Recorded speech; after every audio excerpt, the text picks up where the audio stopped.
We see our cats as the ultimate independent pets, don't we? They exude this aura of self-sufficiency, a cool, collected exterior that speaks of ancient mysteries and a life lived on their own terms. But beneath that graceful, sometimes aloof facade is a deeply sensitive creature. A creature that pays incredibly close attention to our every move, our tone of voice, and the very environment we create for them. Their emotional world is far richer and more complex than many people give them credit for. What if some of our everyday habits, things we don't even think twice about, things we do with no ill intent whatsoever, are secretly causing them stress, confusion, or even hurting their feelings? It's a thought that can make any loving cat owner pause.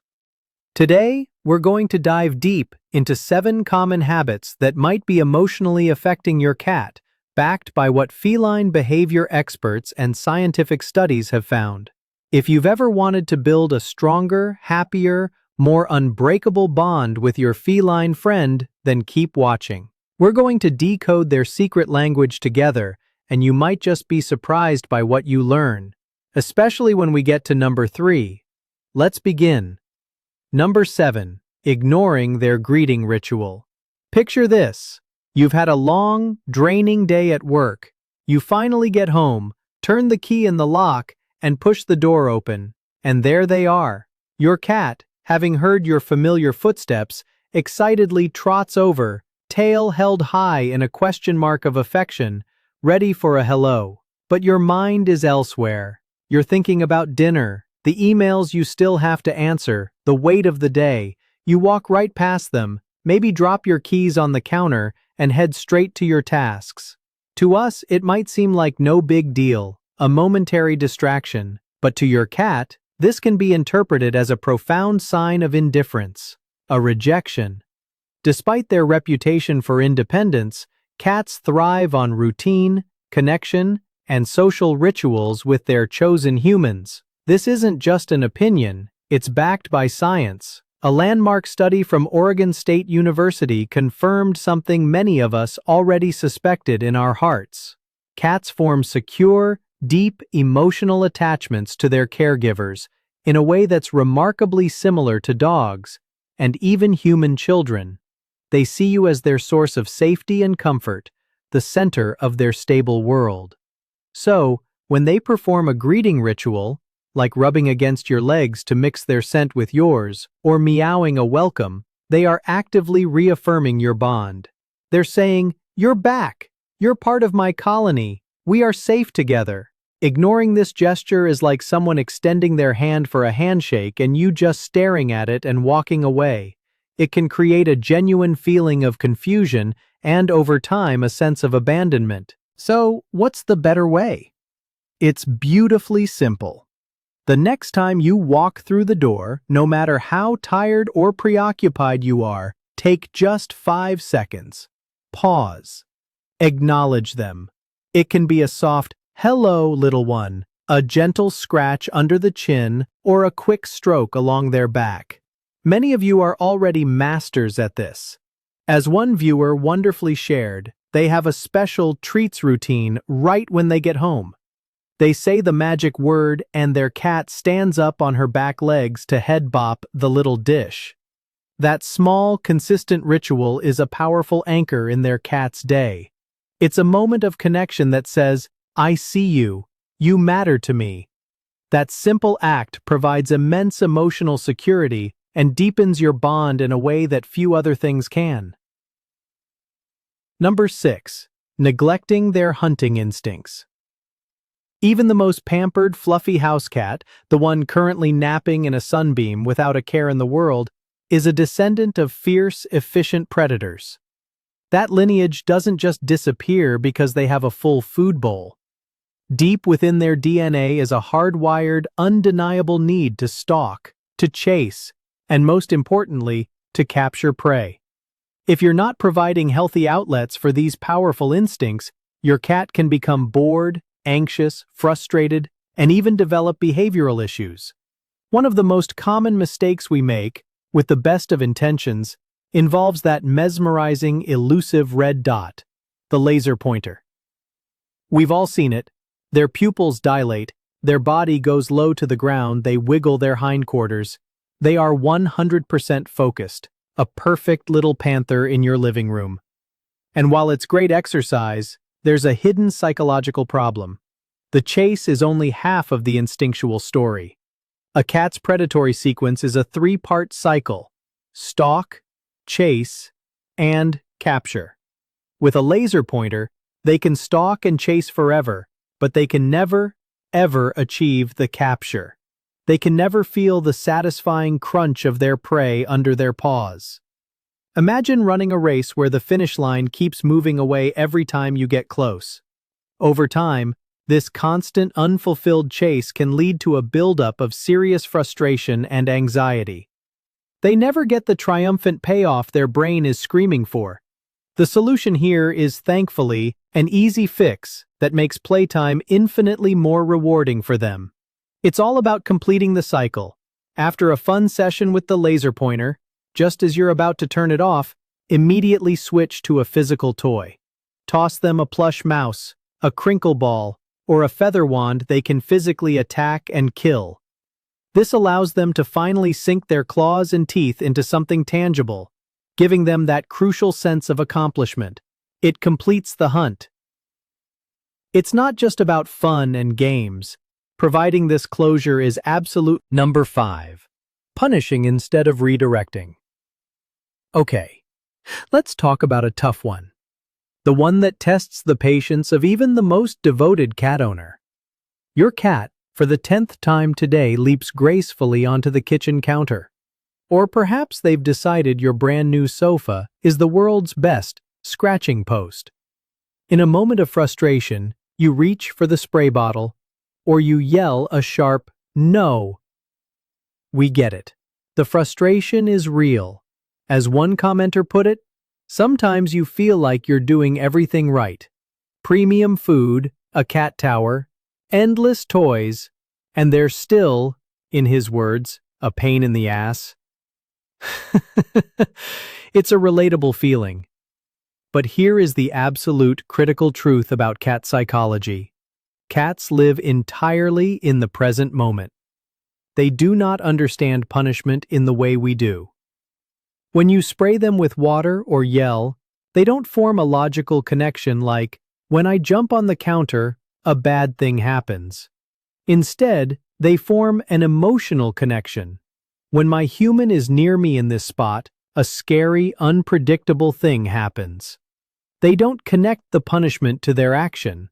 They connect the fear, the anger, and the startling noise directly with you. This approach doesn't fix the underlying behavior, it just erodes the foundation of trust you've worked so hard to build.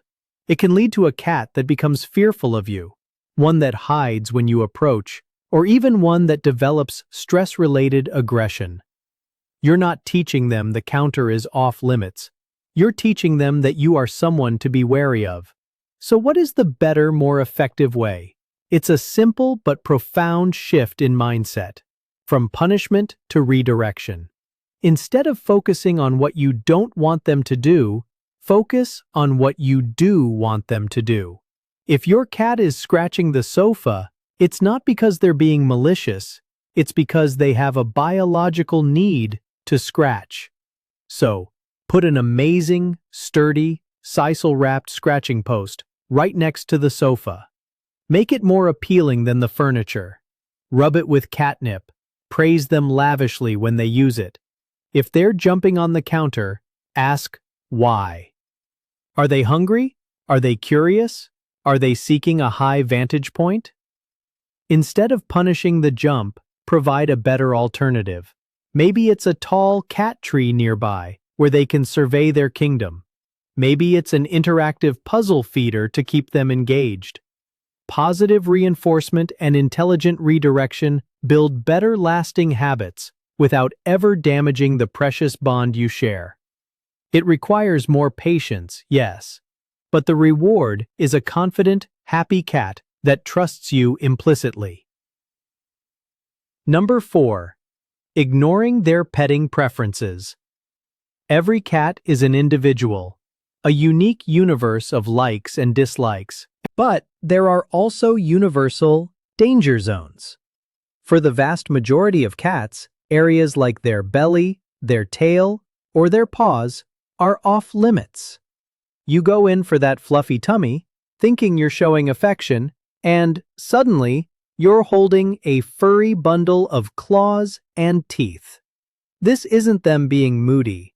The cat's belly is their most vulnerable area, exposing all their vital organs. A cat will only show you their belly as a sign of supreme trust. It's an invitation to look, not necessarily to touch. Touching it can trigger a powerful, hardwired defensive response. What's also incredibly important to remember is that these preferences can, and often do, evolve over time. A kitten that loved belly rubs might grow into an adult cat that suddenly finds the sensation irritating or threatening. Their boundaries can change, and it's our job to pay attention. The better way is to let your cat be the guide. Become a student of their body language. Start with universally safe zones, their cheeks, where they have scent glands they love to rub on you, behind their ears, and gently under their chin. Watch their reaction. Are they purring? Are they leaning into your hand? Are they relaxed? These are all green lights. But if you see their tail start to flick or thump, if their skin twitches, if their ears flatten or turn sideways, or if they abruptly stop purring and turn their head towards your hand, these are the yellow and red lights. They are politely, or not so politely, telling you stop. Respecting their boundaries, even when you're just trying to show love, is one of the most powerful ways to build and maintain their trust. Number 3. Forcing socialization. Picture this scene. You have guests over. Your cat, who is naturally shy, has wisely retreated to their safe space under the bed. You, wanting to show off your beautiful feline, decide to go in, pull them out from their sanctuary, and plop them into the lap of a stranger to say hello. In our human world, this is a friendly introduction. In your cat's world, this is terrifying. It's a home invasion. Cats are highly territorial and rely heavily on scent to understand their world. A new person isn't just a new friend. They are an unknown entity, a strange collection of smells and sounds that has invaded their secure territory. Forcing an interaction, especially by removing them from a place where they feel safe, can cause extreme stress and anxiety. This act can make them more fearful of strangers in the future, and it teaches them that even their safest hiding spots aren't truly secure. The better way requires one of the most important virtues of cat ownership: patience. Allow your cat to decide when and how they want to socialize. When you have new people or pets over, let your cat make the first move. Inform your guests to ignore the cat initially, to let the cat approach them on its. Crucially, always ensure your cat has a clear, accessible escape route and a safe room or space they can retreat to if they feel overwhelmed. Trust is always built at your cat's pace, not yours. Letting them have control over their social interactions shows them that you are a reliable protector of their well-being, which is the cornerstone of a healthy bond. Number 2. Overwhelming their senses. We humans often experience the world primarily through our sight. Cats experience it through their nose. A cat's sense of smell is their superpower. It's estimated to be at least 14 times stronger than ours, with a far more sophisticated ability to differentiate scents. Because of this, strong artificial fragrances that we might find pleasant or even barely notice can be a full-on assault to a cat's sensitive system. Scented cat litter, plug-in air fresheners, strong perfumes, essential oil diffusers, and harsh cleaning chemicals can be incredibly overwhelming and distressing for them. But it's more than just an unpleasant smell. These powerful artificial scents can actually mask the delicate natural pheromones that your cat uses to navigate their world. Cats rub on furniture and on you to deposit their own unique scent, marking their territory as safe and familiar. When a powerful air freshener completely obliterates those subtle scent markers, it can make a cat feel like an anxious stranger in their own home. This can lead to stress, confusion, and even avoidance behaviors, like refusing to use their now unpleasantly scented litter box. The better way is to think like a cat. Opt for unscented litter. It's a simple switch that can make a world of difference to their comfort. When cleaning, use mild, pet-safe, or enzyme-based cleaners. Minimize the use of artificial fragrances, especially in areas where your cat spends a lot of time. Remember, to your cat, a clean, familiar-smelling home is far more comforting than one that smells like artificial lavender or aggressive citrus. Respecting their incredible sense of smell will make them feel more comfortable, secure, and in control of their surroundings. And finally, number 1. Ignoring their attempts to talk to you. Cats may not speak our language, but that doesn't mean they aren't communicating with us constantly. They have a rich, nuanced language made up of meows, chirps, trills, body posture, and small, meaningful gestures. And here's a fascinating insight. Scientific research suggests that adult cats primarily meow to communicate with humans, not with other cats. It's a language they developed specifically for us. So, when your cat meows at you, when they lead you to their food bowl, when they drop their favorite crinkle toy at your feet, or gently rub against your legs, these aren't just random cute behaviors. They are direct, intentional attempts to connect with you. They are starting a conversation. They are bringing you a gift as a sign of friendship. They are expressing a need or an affection. Ignoring these attempts can be deeply disheartening for them. If they repeatedly try to communicate and receive no response, it can make them feel disconnected, ignored, and even lonely. It weakens the very bond they are trying so hard to strengthen. The better way is to listen and respond. You don't have to stop everything you're doing, but acknowledge their effort. When your cat meows at you, meow back. Or simply say, "Oh, what is it, little one?" in a soft tone. When they bring you a toy, say, "Oh, thank you. What a mighty hunter you are," and toss it for them. Even these small gestures of acknowledgement are huge. They validate their efforts. They reassure your cat that you are listening, that their attempts to connect are successful, and that their voice is heard. So there you have it. Avoiding these common habits isn't about striving to be a perfect owner. That's an impossible standard. It's about becoming a better, more empathetic listener. It's about making a conscious effort to see the world from their perspective, through their incredibly sensitive eyes, ears, and nose. By understanding what your actions truly mean in their world, you are learning to speak their language. You are telling them, in a way that transcends words, that they are safe, that they are understood, and that they are deeply, unconditionally loved. And that is the foundation of a truly unbreakable bond. If you found the tip on punishment versus redirection particularly helpful and want to learn even more positive ways to handle tricky behaviors, you should definitely check out the video on your screen right now. It's all about how to discipline your cat without harming your bond. And before you go, please let us know in the comments, which of these 7 habits surprised you the most? We absolutely love reading the stories about your amazing cats. Don't forget to hit that like button if you learned something new today, and subscribe for more tips on decoding your cat. Thanks for watching, and go give your cat an extra cuddle from us.